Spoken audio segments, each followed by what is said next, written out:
प्रधानमंत्री राष्ट्रीय बाल पुरस्कार 2024. महाराष्ट्राच्या 2 धाडसी आणि प्रेरणादायी मुलींच्या शौर्य आणि प्रतिभेचा सन्मान राष्ट्रीय स्तरावर करण्यात आला. अमरावतीच्या करीना थापला शौर्यासाठी तर मुंबईच्या केया हटकरला तिच्या साहित्य व सामाजिक कार्यासाठी प्रधानमंत्री राष्ट्रीय बाल पुरस्काराने राष्ट्रपती द्रौपदी मुर्मू यांच्या हस्ते गौरव करण्यात आला.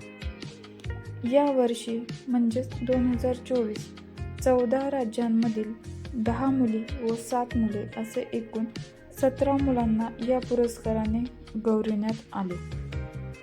राष्ट्रपती द्रौपदी मुर्मू यांच्या हस्ते प्रधानमंत्री राष्ट्रीय बाल पुरस्कार 26 डिसेंबर 2024 रोजी प्रदान करण्यात आला. 26 डिसेंबर हा दिवस प्रधानमंत्री नरेंद्र मोदी यांच्या आवाहनावरून 2021 पासून वीर बाल दिवस म्हणून साजरा केला जातो.